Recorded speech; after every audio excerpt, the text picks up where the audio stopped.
आत्मीय भाइयों एवं बहनों प्रणाम। आपको पुस्तक व्यक्तित्व के परिष्कार में श्रद्धा ही समर्थ पढ़कर सुना रहे थे लेखक पंडित श्री राम शर्मा आचार्य। सुनते हैं इसी पुस्तक के क्रम में विषय श्रद्धा संवर्धन में समर्थ ब्रह्म विद्या।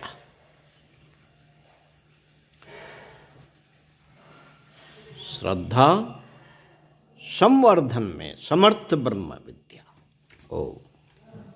आइए सुनते हैं। सांसारिक सुखों की उपलब्धि के लिए तीसरा बल आवश्यक है।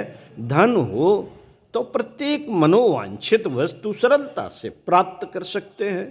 जनशक्ति के आधार पर अयोग्य व्यक्ति तक सत्तारूढ़ हुए हैं। चातुर्य पद सत्ता आदि से कोई भी व्यक्ति मनचाही इच्छाएं पूरी कर सकता है,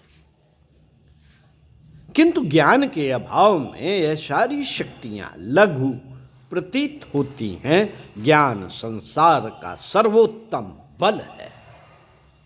इसी के आधार पर दूसरी सफलताएं प्राप्त की जा सकती हैं। अज्ञानवश मनुष्य तन धन जन सभी का नाश कर लेता है। दुष्कर्म में लगे व्यक्ति का कहाँ तो शरीर ठीक रहेगा, कितने दिन धन ठहरेगा और कब तक दूसरों का सहयोग सहानुभूति व आत्मीयता मिलेगी? प्रश्न है। साथियों, मनुष्य ज्ञान के अभाव में ही बुरे कर्मों की ओर प्रेरित होता है। इसलिए संसार में ज्ञान को ही सर्वश्रेष्ठ बल कहा गया है। मित्रों, बुद्धिमान व्यक्ति कम से कम साधनों में भी सुखी दिखाई देते हैं। इसका कारण यह है कि अज्ञानता के दुष्परिणामों से बचे रहते हैं। उनके प्रत्येक कार्य में विवेक होता है। जो कुछ करते हैं उसे पहले भली प्रकार सोच समझ लेते हैं। पूरी तरह विचार करने के बाद किए गए कर्मों से हानि की संभावना प्रायः समाप्त हो जाती है और उस कार्य में पड़ने वाली बाधाओं, परेशानियों और मुसीबतों से बचने का रास्ता मिल जाता है। ज्ञान मनुष्य को जीवन का सही रास्ता प्रदर्शित करता है, जिससे उसे कठिनाइयां कम होती हैं और सफलताएं अधिक मिलती हैं। कदाचित परिस्थितियां वश कोई विघ्न आ भी जाए तो अपनी दूरदर्शिता के कारण बुद्धिमान व्यक्ति उसे आसानी से उसका हल निकाल लेते हैं। ओछे कर्म करने वाले लोगों का अध्ययन करें तो पता चलता है कि ऐसे कार्य वे अधिकांश अज्ञानतावश ही करते हैं। जीवन की सही दिशा निर्माण करने की क्षमता ना तो धन में है, ना पद और प्रतिष्ठा में। आत्मनिर्माण की प्रक्रिया सत्कर्मों से पूरी होती है। साथियों, सन्मार्ग में भी कोई स्वतः प्रवृत्त होता हो यह भी नहीं कहा जा सकता। यह प्रेरणा हमें औरों से मिलती है। दूसरों की अच्छाइयों का अनुकरण करते हुए महानता की मंजिल तक पहुंचने का नियम बना हुआ है।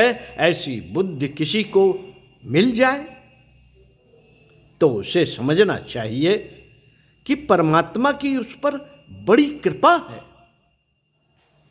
ज्ञान से मनुष्य की ऐसी ही धर्म बुद्धि जागृत होती है। इसलिए ज्ञान को परमात्मा का सर्वोत्तम वरदान मानना पड़ता है। मित्रों, अज्ञानता के दुष्परिणाम से बचने का यह तरीका सबसे अच्छा है कि हम अपनी मानसिक चेष्टाओं को संसार का रहस्य समझने में लगाएं। विचार करने की शक्ति हमें इसलिए मिली है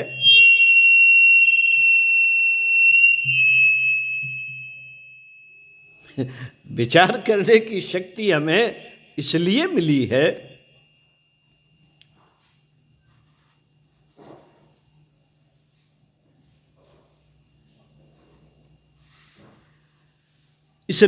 है कि हम सृष्टि की वस्तु स्थिति को समझें और इसका लाभ अपनी सजातियों को भी दें। किंतु यह सब कुछ तभी संभव है जब हमारा ज्ञान बढ़े। जब तक हम ज्ञानवान नहीं बनते, अज्ञानता का शैतान हमारे पीछे पड़ा रहेगा। ऐसी अवस्था में हमारी मोह ग्रंथियां ज्यों की त्यों बंधी रहेंगी। अज्ञानता का अंधकार और विश्व रहस्य की जानकारी के लिए ज्ञान के प्रकाश की आवश्यकता पड़ती है। इसी से भवबंधन टूटते हैं। व्यक्ति के पात्रत्व की सच्ची कसौटी उसके ज्ञान से होती है। समाज में अधिक देर तक सम्मान व प्रतिष्ठा उन्हीं को मिलती है जो शीलवान, शिष्ट व विनम्र होते हैं। उद्दंड, दुराचारी व शिष्ट व्यक्तियों को सभी जगह तिरस्कार ही मिलता है। इन आध्यात्मिक सद्गुणों का आंतरिक प्रतिष्ठान ज्ञान से होता है। इससे सदाचार में रुचि बढ़ती है। आप्त वचन है विद्या ददाति विनयम, विनयम ददाति पात्रताम। अर्थात विद्या से, ज्ञान से विनयशीलता आती है। विनयशील ही पात्रत्व के सच्चे अधिकारी होते हैं। मित्रों, मानवीय प्रतिभा का विकास ज्ञान से होता है। संसार में जितने भी महापुरुष हुए हैं, उन सभी के महान व्यक्तित्व का विकास ज्ञान से हुआ है। भगवान राम, कृष्ण, गौतम बुद्ध, ईसा मसीह, सुकरात आदि सभी महापुरुषों ने ज्ञान की श्रेष्ठता को स्वीकार किया है। सांसारिक दुखों से परित्राण पाने के लिए मानव जाति को सदैव ही इसकी आवश्यकता हुई है। शास्त्रकार ने ज्ञान की महत्ता प्रतिपादित करते हुए लिखा है, मोक्षस्य न हि वास्ते अस्ति न ग्रामांतरमेव वा अज्ञान हृदय ग्रंथिर्नाशो मोक्ष इति स्मृता। शिव गीता में। अर्थात मोक्ष किसी स्थान विशेष में उपलब्ध नहीं होता। इसे पाने के लिए गांव गांव भटकने की भी आवश्यकता नहीं। हृदय की अज्ञान ग्रंथि का नष्ट हो जाना ही मोक्ष है। हृदय की अज्ञान ग्रंथि का नष्ट हो जाना ही मोक्ष है। दूसरे शब्दों में स्वर्ग मुक्ति का साधन है ज्ञान। इसे पा लिया तो इसी जीवन में जीवन मुक्ति मिल गई, समझना चाहिए। मित्रों, इस युग में विज्ञान की प्रशाखाएं सर्वत्र फैली हैं। प्रकाश, ताप, स्वर, विद्युत, चुंबकत्व और पदार्थों की जितनी वैज्ञानिक शोध इस युग में हुई है, उसी को ज्ञान मानने की आज परंपरा चल पड़ी है। इसी के आधार पर मनुष्य का मूल्यांकन भी हो रहा है। तथा कथित विज्ञान को ही ज्ञान मान लेने की भूल सभी कर रहे हैं, किंतु यह जान लेना नितांत आवश्यक है।